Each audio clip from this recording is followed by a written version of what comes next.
सबैजनालाई नमस्कार। यहाँलाई स्वागत छ नितेश बम युट्युब च्यानलमा। आज हामीले चाहिँ यो पूर्व योग्यता परीक्षाको इक्जाम सेन्टर कसरी हेर्ने भन्ने सम्बन्धी भिडियो बनाएका छौँ। हाम्रो पूर्व योग्यता परीक्षाको इक्जाम चाहिँ अहिले कार्तिक 15 गते भइरहेको छ।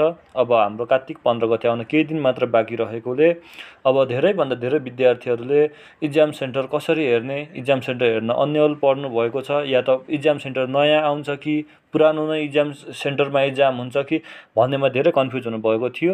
र अब हाम्रो पूर्व योग्यता परीक्षाको चाहिँ इक्जाम सेन्टर नयाँ आएको छ, केही संशोधन भएर आएको छ र यहाँहरूले चाहिँ नयाँ इक्जाम सेन्टर चाहिँ कसरी हेर्ने त्यो सम्बन्धी चाहिँ मैले एउटा छोटो भिडियो बनाएको छु। यहाँहरूले त्यो इक्जाम सेन्टर कसरी हेर्ने उक्त भिडियो हेरेर इक्जाम सेन्टर हेर्नु होला भन्दै ल हामीले कुनै पनि हजुरको मोबाइलको एप्लिकेसन जुनसुकै एप्लिकेसन ब्राउजरमा जाँदा नि हुन्छ। मैले क्रोममा गएर हेरिरहेको छु। क्रोममा जाने अनि त्यसपछि लिङ्क LINK अनि त्यसपछि TR अनि त्यसपछि .EE/ अनि त्यसपछि प्री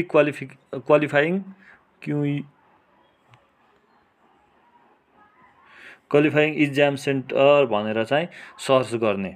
अनि त्यसपछि इक्जाम सेन्टर अनि हाम्रो पम्पास एजुकेसनले चाहिँ हाम्रो इक्जाम सेन्टर कसरीलाई चाहिँ सजिलो गरिदिएको छ। यहाँहरू हेर्न सक्नुहुन्छ।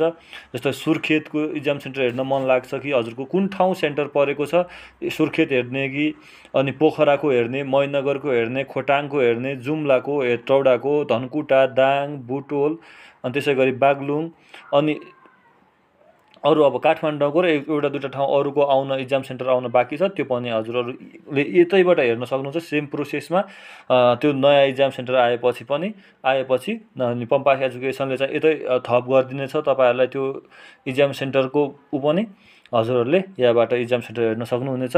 र हजुरलाई एउटा इन्फर्मेसन के दिन चाहे भने मैले इक्जाम हुनुभन्दा अगाडि 1 घन्टा अगाडि नै इक्जाम सेन्टरमा पुग्नु होला।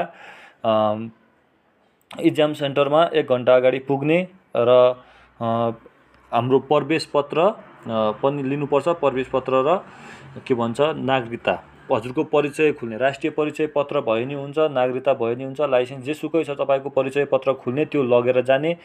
र यति भन्दै म यहाँहरूको इक्जाम शुभ होस् भन्न चाहे र बेस्ट अफ लक भन्दै